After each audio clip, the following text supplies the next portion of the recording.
Hello everyone, welcome to civil Seva मार्गदर्शन।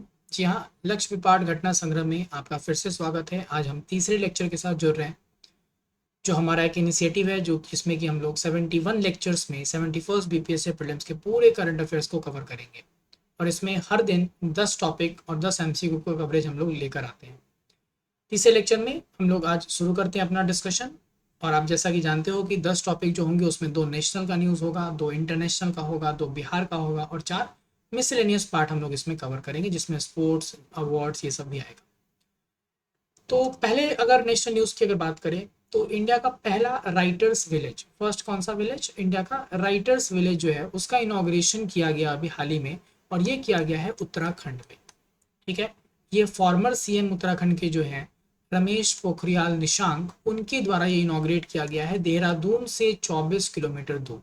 ठीक है, और ये भारत का ऐसा पहला लेखक गांव या राइटर्स विलेज जो है वो स्टार्ट किया गया। ये लेखक गांव या राइटर्स विलेज का जो कॉन्सेप्ट है वो इनिशियली किससे इंस्पायर्ड होता है, late prime minister Atal Bihari Vajpayee ji से। ऐसा रमेश पोखरियाल ने बताया कि it was a vision of late prime minister Atal Bihari Vajpayee. उसी के बेसिस पे ये देहरादून से 24 किलोमीटर दूर उत्तराखंड में इसका इनॉग्रेशन किया गया है। क्लियर, ये एक जगह बनाया गया है यहाँ पर जितने भी राइटर्स है वो आकर उस इन्वायरमेंट में आकर अपने बेसिकली जो स्किल्स हैं, अपने जो काम है, टैलेंट है, उसको अच्छे से क्या करें, हार्नेस कर सके। ठीक है, दूसरा न्यूज अगर नेशनल का देखेंगे तो पीएम यशस्वी स्कीम। कौन सा स्कीम, पीएम यशस्वी स्कीम। अब इस स्कीम में क्या है कि इस स्कीम का पहले फुल फॉर्म समझ लीजिए। Young achievers scholarship award scheme, young achievers scholarship award scheme किसके लिए, for vibrant India, vibrant India PM Yashasvi. ये मिनिस्ट्री ऑफ सोशल जस्टिस और एम्पावरमेंट के द्वारा लॉन्च किया गया। किसके द्वारा, ministry of social justice and empowerment के द्वारा लॉन्च किया गया है। कमेंट सेक्शन में बताएंगे कि कौन है हमारा अभी सोशल जस्टिस और एम्पावर मिनिस्टर। ठीक है ना। अब पर्पस क्या है इसका, टू अपलिफ्ट स्टूडेंट्स, किस किस कैटेगरी के, other backward class, economically backward class और जो डी नोटिफाइड ट्राइब्स के बच्चे हों। पहले कुछ इंडिविजुअल स्कीम्स चलते थे, वो स्कीम्स इसमें सब्ज्यूम हो गए, मतलब सारे के सारे, और इसको 5 सब स्कीम में हम लोग बांट सकते हैं। पहला, pre matric scholarship for students in class 9 and 10। दूसरा, post matric scholarship for higher education. तीसरा, टॉप क्लास स्कूल एजुकेशन, किसके लिए, एक्सेप्शनल स्टूडेंट के लिए। उसी तरह से top class college education higher studies के लिए। और construction of hostel for OBC boys and girls.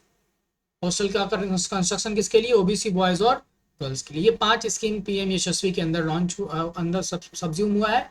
और पीएम यशस्वी किसके द्वारा लॉन्च हुआ है, सोशल जस्टिस और एम्पावरमेंट मंत्रालय के द्वारा।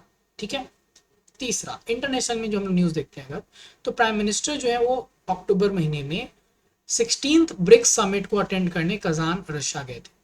तो ब्रिक्स का 16वां समिट जो एनुअल वो कहाँ पे हुआ, कजान रशिया में हुआ। ये इंपॉर्टेंट है, बीपीएससी पहले भी क्वेश्चन पूछा है ब्रिक्स के समिट के ऊपर। ब्रिक्स नेशन में अभी जो है, जो एक्सपेंशन हो चुका है उसके बाद से ये पहला मीटिंग है।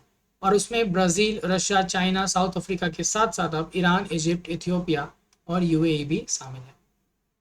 ये एक कोalition है जो कि मेंबर कंट्रीज के बीच में, इमर्जिंग जो इकोनॉमीज हैं उनके बीच में एक कोऑपरेशन इंश्योर करता है, इनकरेज करता है। इस दौरान लीडर्स ने कजान डिक्लेरेशन को अडॉप्ट किया। ब्रिक्स के फॉर्मेशन पे अगर बात करें तो पहला जो इसका समिट हुआ वो यकतेरिनबर्ग रशिया में 16 जून 2009 को हुआ था। उस समय ये BRIC भी था, यानी ब्राज़ील, रशिया, इंडिया और चाइना। 2010 सितंबर में जब न्यूयॉर्क में ब्रिक्स के फॉरेन मिनिस्टर की मीटिंग में साउथ अफ्रीका को एक्सेप्ट किया गया एज फुल मेंबर, तब से ये ब्रिक्स नाम इसका हो गया। ठीक है, next, Armenia becomes India's leading defence export destination. तो अर्मेनिया जो है वो भारत का सबसे ज़्यादा यानी सबसे उभरता हुआ जो एक्सपोर्ट का डेस्टिनेशन है वो निकल कर आया है। और 23-24 अगर हम लोग फिस्कल ईयर की बात करें तो रिकॉर्ड डिफेंस एक्सपोर्ट हमने किया है वहाँ पे 21,083 करोड़, जो कि 2.63 बिलियन डॉलर जो है उसका पैसा जितना बराबर। पिछले बार से 32.5% ये इंक्रीज देखने को मिला है। और इसका वजह ये है कि वहाँ पर जो यूरेशिया में राइजिंग सिक्योरिटी कंसर्न है, तो सब लोग अब सिर्फ रशिया पे डिपेंडेंट नहीं रह सकते अपने सिक्योरिटी के लिए। तो इंडिया के लिए एक बहुत अच्छा एक ये फेवरेबल आप कह सकते हो कि एक मार्केट हो रहा है।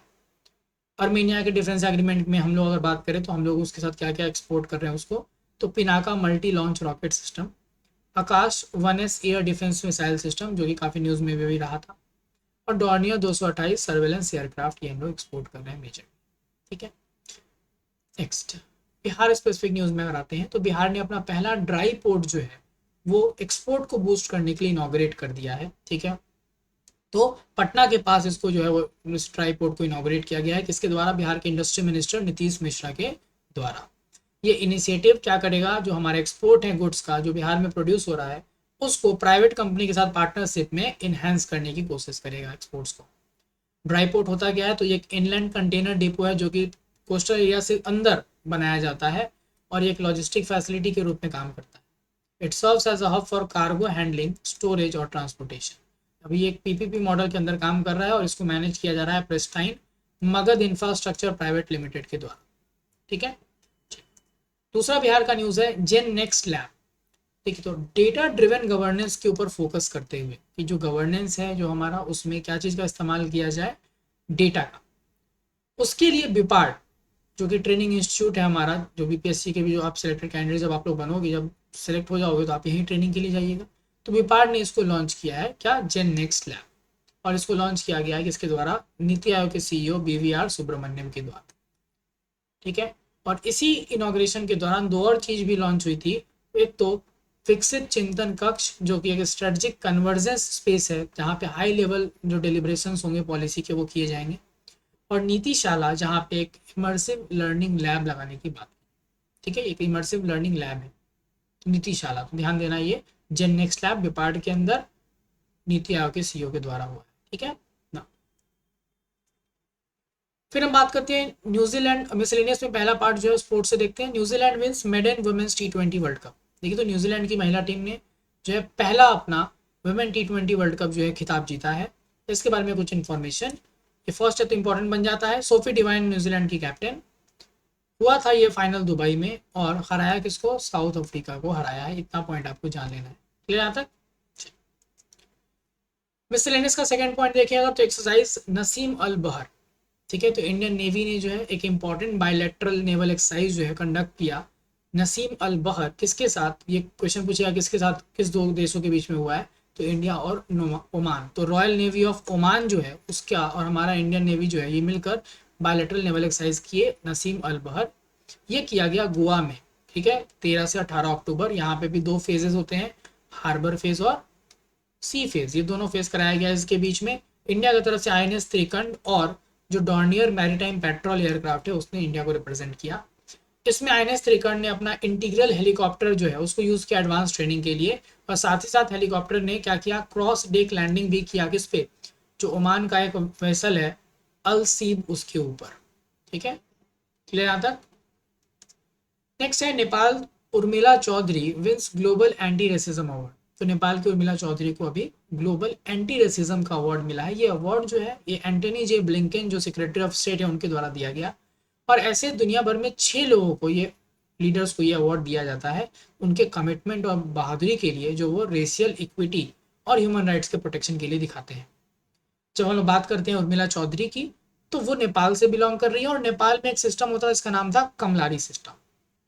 कमलारी सिस्टम जो था वेस्टर्न तराई रीजन में नेपाल के, वहां पर जो गर्ल्स और यंग वुमेन है उनको बेच दिया जाता था इंडेंचर्ड सर्विट्यूड के लिए। इसको ही खत्म करने के लिए उन्होंने अपना एक इनिशिएटिव बहुत कम उम्र से शुरू किया था और फ्रीड कमलारी डेवलपमेंट फोरम का स्टार्ट किया था, जिसमें कि वो एम्पावर करते थे ऐसे लेबरर्स को। तो ठीक है, उर्मिला चौधरी, इसीलिए उनको ये अवार्ड दिया गया है। नेक्स्ट लास्ट न्यूज हमारा है कि इंडिया का रैंक 176 आया है किसमें? ग्लोबल नेचर कंजर्वेशन इंडेक्स 2024 में। इंडिया को 100 में से 45.5 स्कोर दिया गया और ये बॉटम 5 कंट्रीज में इस बार स्टैस का रैंक रहा है। तो वर्स्ट 5 परफॉर्मर अगर आप देखेंगे तो इंडिया के बाद फिर किरीबाटी, तुर्की, इराक और माइक्रोनेशिया। कमेंट में आप बताइएगा किरीबाटी कहाँ पे और इसका कैपिटल क्या है। तो ये इंडेक्स जो है वो अक्टूबर 24 को रिलीज किया गया और 180 कंट्रीज के बीच में रैंकिंग दी गई। इस जो पैरामीटर्स यूज किए जाते हैं इसके अंदर वो होता है land management, threat to biodiversity, capacity and governance और फ्यूचर ट्रेंड्स। इसको डेवलप किया गया है Goldman Sonnenfeld school of sustainability and climate change के द्वारा at Ben Gurion university and biodb.com। ठीक है, चलिए फटाफट क्वेश्चन देखते हैं हम लोग।